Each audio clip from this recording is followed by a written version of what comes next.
battle has just begun! Hey, this is RobotnikIsSexy, and this is going to be the re-debut of my Silly Sand team, and what the fuck? The balls on this guy. Atomic Rex goes for Ice Punch, turn 1. Turn 1! Turn 1 against a Conkeldurr. The balls on this man. Like, his Jirachi is clearly scarfed. So now I can just, get Alice back in, go for a Drain Punch on Dragonite, break the multi-scale. Dragonite goes for Earthquake. Doesn't quite kill me off. I'm not really sure what kind of Dragonite that was. I want to say Banded. Going for Outrage would have been probably the better move, I think. Anyway, Conkeldurr is going to go down early, as he is designed to do. And now he is going to proceed to Iron Head Flinch Stall, my Scissor. But he only flinch stalls me 4 times and then switches out, because I guess this guy has a soul, I think? I'm not really sure. This guy's awesome. This opponent was awesome. So I'm going to U-turn on Mamoswine, bring it down to its sash, go into Carl's Jr. The first time I've been using defensive Starmie, swapping out Jellicent for defensive Starmie, trying it out because I need the rapid spin support badly. I really love this team, and I've set it aside because I felt like it needed something. And Carl's Jr. is exactly what I need, because I am Life Orb stalling a fucking Haxorus, okay? Can we just put that into words? Can we just understand that? Haxorus, buddy, pal, just drop to underused already, because you're being stalled out by a defensive Starmie, and you're burned and confused, and now I can recover all the way up. Defensive Starmie is exactly what I needed. It's almost the same thing as the Jellicent I had, except it's way faster, which is good, because a big problem with this Sand team was that everyone was way too slow. So now I have Starmie, who's decent speed, while still remaining near max HP and speed. It's beautiful. Yeah, and I'm gonna thaw out of that freeze thanks to Scald being on the set. So once again, Starmie has earned all of the points, like MVP immediately, stalling out a Haxorus, thawing itself. Just beautiful. I'm forced to go for the Earthquake here. I know Latios could switch in, but I'm actually not really afraid of Latios, since I believe I have a full health Tyrannotar, T-Tar in the wings. And I've dearly missed special defensive T-Tar.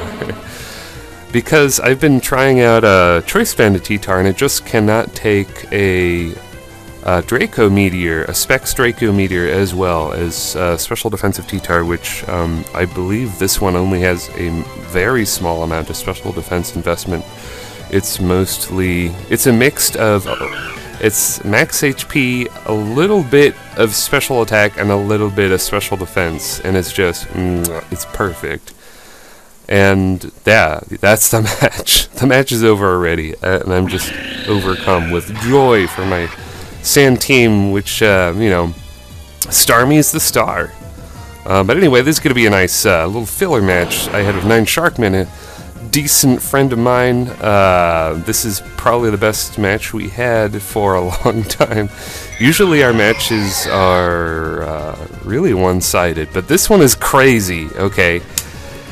It is crazy. So I'm going to predict him to go for a Shadow Ball, but he doesn't do that. He goes for Fire Blast, and now Ray Sipe is hurt badly. But now I know I can switch into my the Fling, the Flash Fire, the Soul Taker. Which again, this is my new and improved underused team. Not so much I've changed anything, but I've given it new nicknames because I realized Soul Reaver is a dumb name. Soul Taker is one of my favorite movies of all time. It's one of the best Mystery Science Theater 3000 episodes I've ever seen. It has Charlie Sheen's uncle in it or something, and he sucks it up, and it's a masterpiece of cheese, and you should go find it. So I'm just gonna PP stall Starlight, but in the process I've PP stalled myself. I only have 1 Fire Blast left. I don't want his Scarecrow without a brain to set up a sub, so my own Ghosty is going to go down too. But conserving the HP on Blastoise is going to pay off, I think, a lot. Because I'm going to need Blastoise, like right now. Because, you know, Steel types, they kind of wall Ambipom to hell. I mean, yeah, I can take you down a little bit. Like, I can do like a quarter of your health with a little fake out Last Resort, and that's good. But I don't want to stay in and get burned by Scald, and that's just bad. So, Brainless is in. Now he sets up the sub, but thankfully I do carry Roar on the Blastoise, which, you know, what Blastoise does not carry Roar. But I do not carry Toxic, instead I carry Refresh, as, you might know by now. So I'm going to whip out that Refresh as he just roars me out, which is great. And now I'm going to predict his Xerneas switch in. Go for the Hidden Power Ice, which is super effective against Xerneas. You know, true story. And just take him out because I do outspeed Sawsbuck because it's not very fast. But here comes Sloppy Joe. Once again, this team is an underused version of the NU team he used, where he completely destroyed my asshole with... well, what was it? It was mostly Muck and Licky, just walling everything. And it's true here. I can't touch Muck, and this is underused, for crying out loud. And I can't really bring in Ray Sipe because he switched into a Fire Blast so early in the game. So I've lost my biggest offensive option, so my only real decent choice is to just roar everything. But luckily with Refresh and Leftovers I'm able to do it really well. And I'm going to score a crit burn on that Quagsire, which is hilarious. I had to risk it for the biscuit. I had to, you know, if he had Water Absorb, that would have been disgustingly embarrassing, but I knew he probably didn't. But I do know that his Cacturne is Water Absorb because it's the only legal move or ability on Cacturne at the moment. So I was so afraid of him switching into my Scalds just this entire time, and I don't think he even really thought about it. I think he forgot Cacturne even had Water Absorb. So he could have done stuff there, but I think it slipped his mind. But Palpatine here, still being the wallet, is going to go into Lopes, nicknamed after, you know, one of my favorite Animal Crossing neighbors, Lopez. I'll put his picture, I'll just flash it in. Sonic's going to come in. This match is a beautiful match, and it has taught me something about this team. I do need to give Earth Power to Sonic instead of Leech Seed, because Leech Seed is nice, but I already have the rest, and it's like, I don't know, like I need ground coverage because I'm walled by poison types, which is ridiculous. I mean, it shouldn't be that way, but, you know, I'm kind of declawed at the moment. My only attacking option is Utter Fist, which, you know, he's a fine attacking option, but Monk is a bulky piece of shit. And, you know, got the Steel types. But I am cutting down his Steel types, so, you know, just a 1-2 punch with the Utter Fist. Again, I don't want his Cacturne to set up. Cacturne is hugely threatening, even in underused. But, you know, I'm just going to end the match nicely with Lopes, just going for that close combat. And it is pronounced Lopes, by the way. If you use the microphone item, which you talk into the speaker, to call them, he will only respond to Lopes. And I think it's a pun on the fact that he is an antelope, which is really dumb, because Lopez is a proper name that is really common, so it's very confusing. But anyway, this is the closing match. My ranking in OU is so bad, it's like fucking 1,000, or it's like 996 or something. I don't know how, but my ranking in OU has just plummeted. I think it's because I've not been playing OU for a long time. Purposefully, mind you, because OU is kind of grading very quickly. But, yeah. One thing about my Silly Sand team, need that Psysock, because Special Defensive Bulky Dragonite, which I used to run, actually, in Drizzle, so I know all about the set.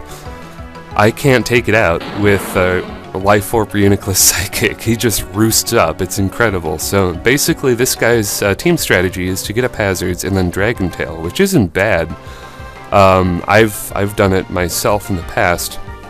But he does probably want a Ghost to spin block, and the fact that, you know, Alice, the sexy lifeguard, just completely punched the living crap out of his Jellicent so early in the game, it's not going to help him. And for some reason, he switches in his Ninetales. I guess he isn't keen to win the Weather War. I have no idea why he did that. But anyway, yeah, this is like a rank 1000 match, so this guy is kind of shitty. But it is the Shofu gang, so, you know, maybe he's cool. Maybe, because Shofu's cool. Maybe. But anyway, I'm going to risk it for the biscuit, hoping he won't go for Rapid Spin. He doesn't. He gets up spikes, which is great, because he doesn't know that I carry Fire Blast.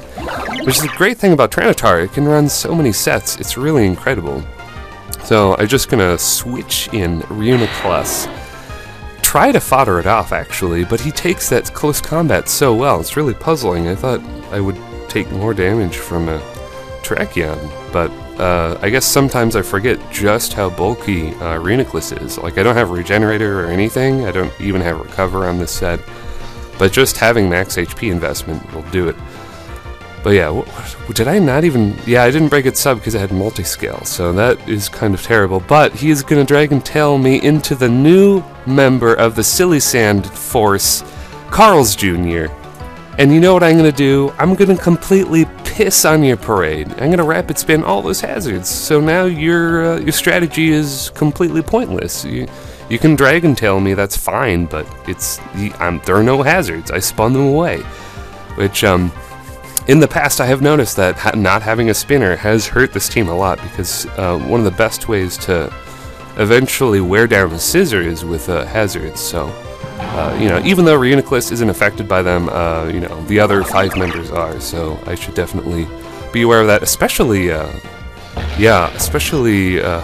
Conkeldurr, the poor guy. With Sandstorm damage and Flame Orb damage, he just goes down really fast, so hazards are not his friend at all.